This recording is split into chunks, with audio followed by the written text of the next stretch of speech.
오늘 이 말씀은 요단강을 건너고 가나안 정복을 하기 전에 이제 가나안 땅에 들어가면 이제 그곳에서 사는 일곱 족속, 죄악이 가득 찬 그 일곱 족속에 대한 하나님의 심판이 이제 이스라엘 백성을 통해서 이루기 전에 사건입니다.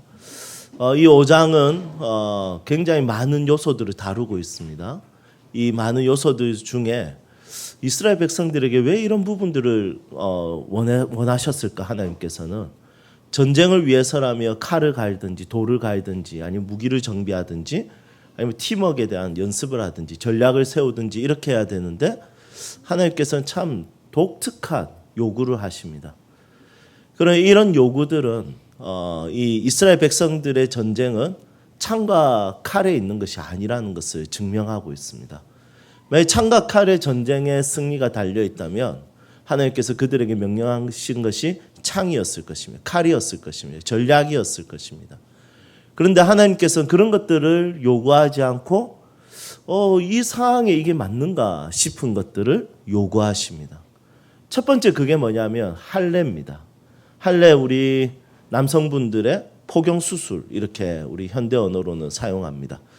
또 속된 말 아니면 관용어로는 고래 잡았다 이렇게 이야기합니다. 여러분 우리 형제님들 잡아보실 분들 다 아시겠지만 일주일 동안 고동이 불편합니다. 굉장히 쓰라리고 아프고 괴롭습니다. 전쟁을 앞두고 있는 그들에게 할례를 받으라고 하나님께서 요구하십니다. 전쟁 전에 더 컨디션이 좋아야 되고 힘이 있어야 되고 그리고 무기를 잘 사용할 수 있는 능력을 일주일 동안 더 갈고 닦아야 되는데 그렇게 하지 않고 할례를 하는 순간 아무것도 못하게 되면 그냥 올스톱입니다. 뭐 전략을 세울 힘도 없어. 아야 이래 되는 거예요.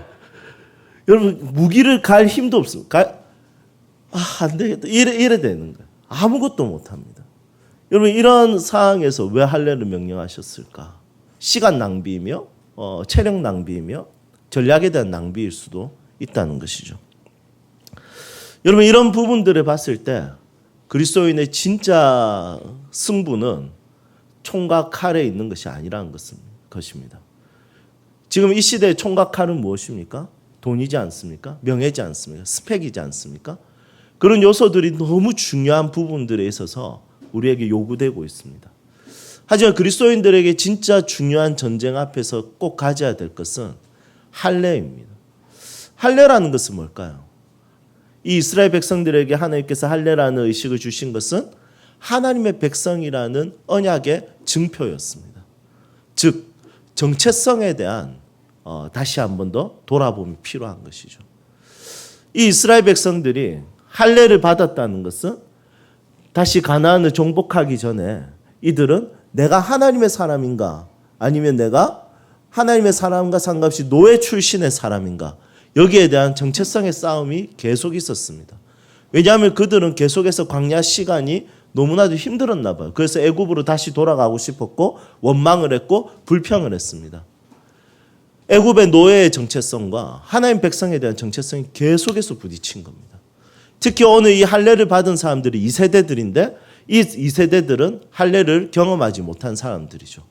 그래서 1세대들은 다 할례를 받았지만 2세대들은 할례를 받지 못했기 때문에 하나님의 백성에 대한 증표가 필요했던 것입니다. 그것에 대한 확립이 하나님께서 이들에게 할례를 받으라는 것이죠. 여러분 그리스도인의 전쟁의 승리, 영적인 전쟁의 승리, 이 땅을 정말 가치 있고 의미 있고 하나님의 뜻을 위해서 살아가게 하는 가장 중요한 요소는 세상과 맞설 때 세상이 원하는 스펙과 세상이 원하는 우리의 어떤 자격이나 요구가 아니라 진짜 중요한 것은 정체성입니다. 정체성이 확립이 되면 내가 어떻게 살아야 될지, 무엇을 위해서 살아야 될지, 어떤 방향으로 살아야 될지, 내가 왜 이 스펙을 준비해야 되며 내가 왜 이런 것들을 행해야 되며 삶의 모든 요소들에 대해서 원위치, 질서를 찾게 되는 것입니다. 그래서 이 그리스도인들에게 주어지는 이 시대의 가장 중요한 영적 전쟁의 준비는 다른 그 어떤 것보다 정체성의 확립이라는 것입니다.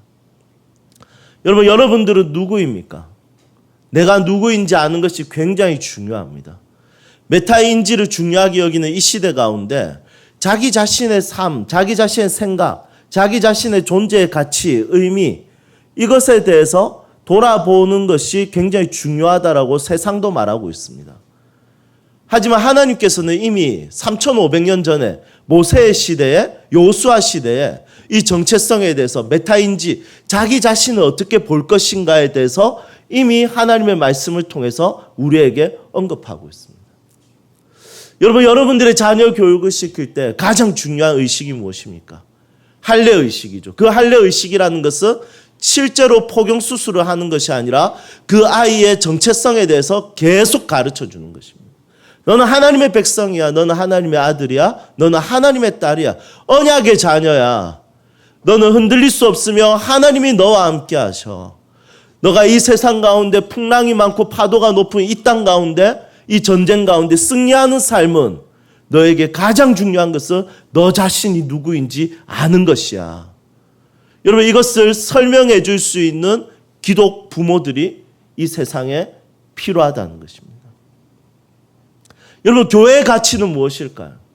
교회의 가치 역시도 우리가 누구인지 정확하게 알게 하는 것입니다. 남편은 아내에게 당신이 누구인지에 대해서 정확하게 알게 하는 것이 중요합니다. 아내는 남편에게 당신이 누구인지에 대해서 정확하게 알게 하는 것이 중요합니다. 그리고 부모는 자녀들에게, 자녀는 부모들에게, 서로가 서로에게 하나님 안에서 그 사람의 정체성에 대해서 밝혀 보여주는 것이 굉장히 중요한 것입니다. 여러분, 정체에 대한 고민에 있어서 여러분들의 삶에 대해서 다시 한 번 더 활짝 열렸으면 좋겠습니다. 누군가 당신은 누구입니까? 라는 질문에 나는 누구입니다라고 말하고 그것이 여러분들의 삶의 방향을 세워갈 수 있으면 여러분, 그것이 그리스도인의 가장 이 세상을 이기는 방식의 기초 작업이라는 것입니다. 그렇게 자란 다음 세대들은 절대로 흔들리지 않겠죠. 여러분, 그 아이들, 우리 아이들이 하나님의 백성으로 정체성을 인식하고 자랄 수 있기를 소망합니다. 두 번째, 하나님께서 이들에게 두 번째 주시는 전쟁 중에 주신 명령은 유월절을 지키는 것입니다. 여러분, 유월절이라는 것은 뭡니까? 영어로 패스오버, 넘어가다 이런 뜻입니다. 무엇이 넘어간 것입니까? 자, 한결아, 10가지 재앙. 시작. 별이 해볼래? 시작. 소은이. 예, 저희 아이들이 여기서 쑥스러운가 봅니다. 학교에서 잘하는데. 예, 여러분 다 아시죠? 피게이파는 악독하고 악독하지만 우매해서 흑장미파에게 진다. 예, 피, 개구리, 이파리, 악질, 독종, 우박, 메뚜기, 흑장미가 아니죠. 흑암, 장자. 이렇게 10가지 재앙이죠. 여러분, 이 10가지 재앙 중에 이 10가지 재앙 중에 최악의 재앙은 10번째 재앙이었습니다. 그것은 바로 장자가 죽는 것입니다. 그 당시에 장자는 굉장히 중요하고 소중한 가문의 영광이죠. 그런데 그 장자가 죽어나가는데 이 재앙이 아무것도 생각 없이 모든 장자를 죽이려고 하는데 이 유대인들, 이스라엘 사람들에게는 하나님께서 이 재앙이 넘어가게 하십니다. 그것은 문설주에다가 어린 양의 피를 잡아서 피를 발라서 넘어가게 하는 것입니다. 여러분, 이 유월절을 통해서 우리가 알아야 될 것은 무엇입니까? 어린 양의 그 피로 인해서, 양의 피로 인해서 저주가 재앙이 넘어가는 것입니다. 여러분, 그리스도 안에서 우리의 삶의 모습에 있어서 가장 전쟁 중에 해야 되는 중요한 요소는 뭐냐면 재앙이 넘어간다라는 인식입니다. 내 인생에 저주가 없다라는 인식입니다. 내 인생의 재앙과 저주는 그리스도께서 다 담당하셨고 내 인생에 일어나는 모든 것은 저주가 아니며 재앙이 아니며 모든 것은 은혜 안에 있다는 것입니다. 저주 아래에 있는 자가 아니라 은혜 아래에 있는 자, 율법의 저주에서 벗어나서 그리스도의 은혜 안에서 살아갈 수 있는 자라는 것을 확신하는 것입니다. 유월절 어린 양의 피로 나의 삶의 문이 열렸네. 저 어둠의 권세는 힘이 없네. 주 보혈의 능력으로 원수가 날 정죄할 때에도 난 의롭게 설 수 있네. 난 더 이상 정죄함 없네. 난 주보혈 아래 있네. 난 주보혈 아래 있네. 난 원수의 어떠한 공격에도 더 이상 넘어지지 않네. 난 주보혈 아래 있네. 여러분, 재앙이 넘어갔다, 패스오버 되었다는 것은 그리스도로 인해서 우리는 더 이상 넘어짐이 없다는 것입니다. 우리는 더 이상 인생의 끝이 없다는 것입니다. 저주는 넘어갔다는 것입니다. 재앙은 넘어갔다는 것입니다. 전쟁 앞에 두고 얼마나 두렵겠습니까?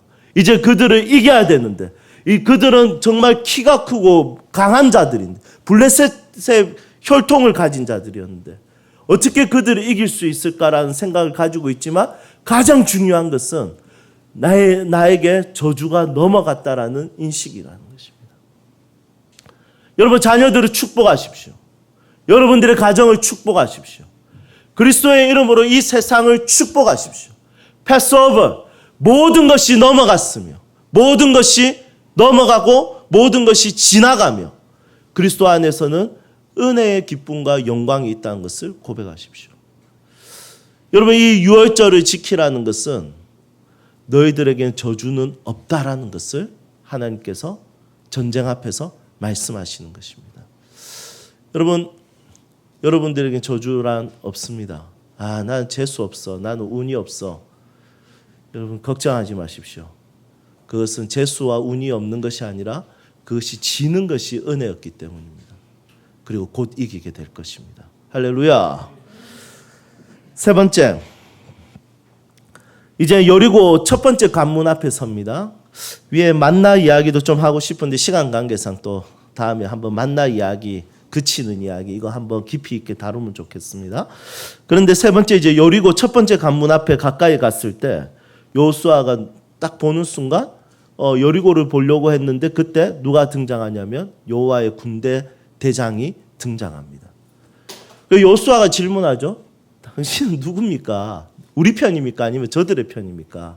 그랬더니 나 아무 편도 아니야. 나 여호와 군대 대장이야. 여러분, 이 말은 무엇입니까? 하나님은 누구의 편이냐면, 하나님의 군사, 하나님의 군대 대장은 누구의 편이냐면, 네 편이야 내 편이야 중요한 것이 아니라 하나님 편이라는 것입니다. 그러면 여호수아가 하나님의 군대 대장의 도움을 받으려면 어떻게 해야 됩니까? 네 편이야 내 편이냐가 아니라 하나님 편에 서 있으면 되는 것입니다. 여러분, 가장 중요한 것은 내가 누구의 편에 서 있느냐가 중요한 것입니다. 하나님 제 편입니까? 제 편입니까? 이게 아니라 내가 누구 편인지가 중요한 것입니다. 왜냐하면 나의 전쟁을 도와주는 여호와의 군대 대장은 나의 전쟁을 돕는 자가 아니라 여호와의 전쟁을 돕는 자이기 때문입니다. 여러분, 이 세상의 사람들은 굉장히 이기적입니다. 하나님, 저 공부 안 했지만 저 대학 붙여주십시오. 여러분, 그런 기도하면 맞아요, 진짜. 그러면 공부한 사람은 어떻게 됩니까? 하나님, 그런 기도 진짜 종종 들어주셔가지고 간증하시는 분들도 계신데, 그거 진짜 은혜일까요? 그 사람 아마 다음에 또 공부 안 할걸요. 여러분, 저는 정말 감사하게도 유급당할 때 다 유급당했습니다. 예, 대학도 유급당하고 대학원도 유급당하고 목사고시도 떨어지고, 여러분, 한 번도 저에게 재수 좋은 일이 일어나지 않더라고요. 여러분, 저는 확신합니다. 하나님 내 편이라는 것은 진짜 하나님께서 내가 어떻게 하나 내 편이 아니라 내가 여호와의 편에 있을 때 하나님이 내 편에 계신 거예요. 내가 어디에 있는지가 중요한 겁니다. 그래서 여호와 군대 대장이라고 말씀하고 있습니다. 여호수아는 그것을 이야기 듣자마자 바로 엎드려 버립니다. 얼굴을 땅에 대고 경배를 합니다. 여러분, 저는 이것이 여호수아에게 가장 아름다운 모습이지 않는가 싶습니다. 전쟁장에 가장 해야 될 것은 무엇이냐면 그분에 대한 반응입니다. 어떤 반응입니까? 경배입니다. 엎드림입니다. 여러분, 그리스도인들이 가장 세상의 사람들과 구별돼서 신에게 할 수 있는 정말 중요한 영적 반응 중에 하나가 경배입니다. 바짝 엎드립니다. 이 엎드림이 우리 그리스도인들이 굉장히 중요합니다. 여러분, 우리 예배의 목적을 한번 생각해 보세요. 예배의 목적은 폼일까요? 포메이션일까요?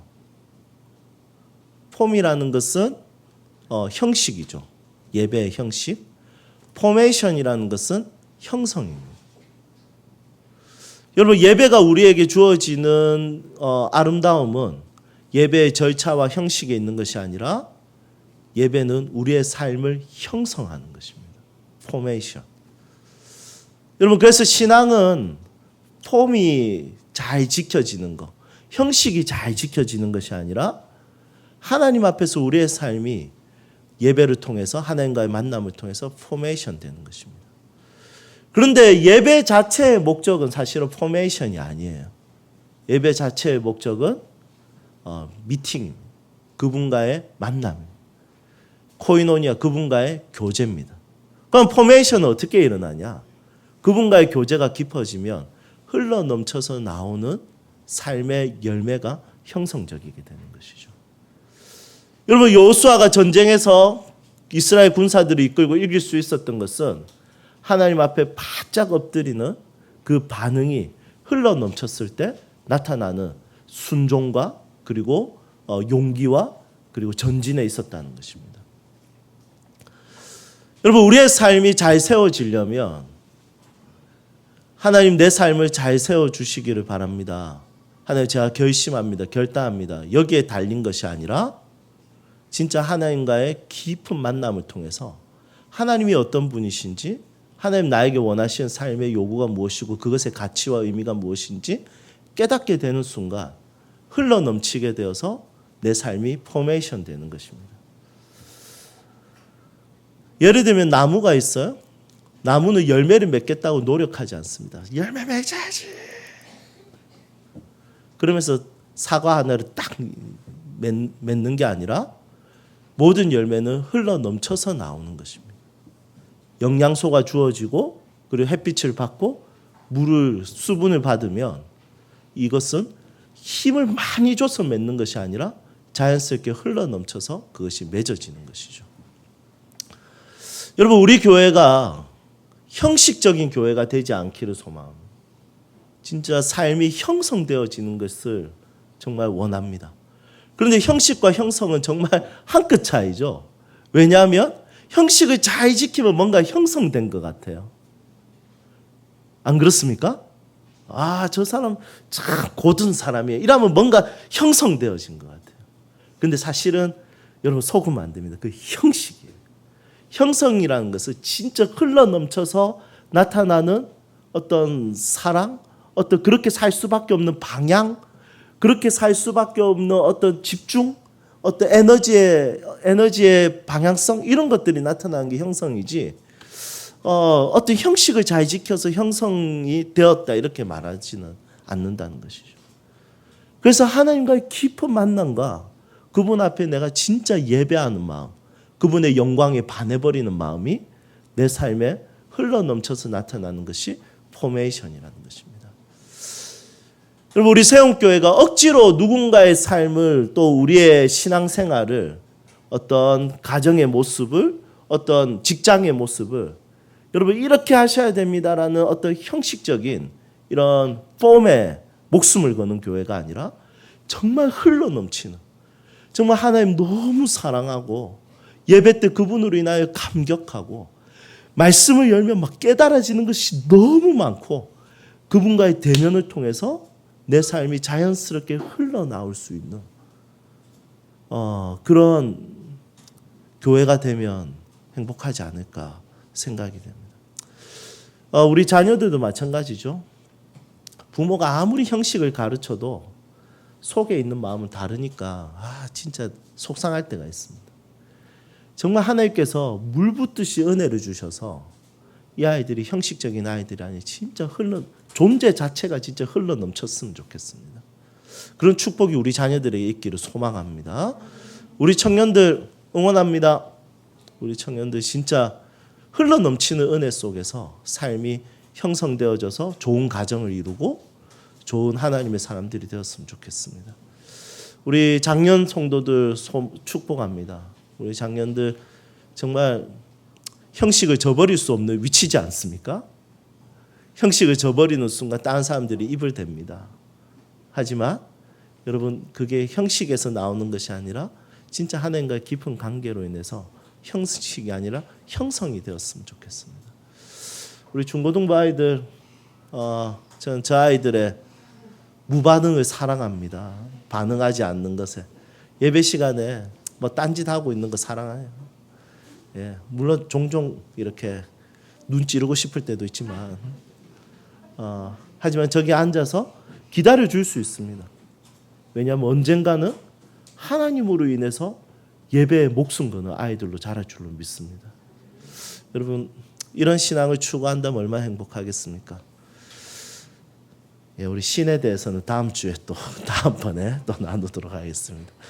예, 우리 같이 성찬 예식을 하도록 하겠습니다.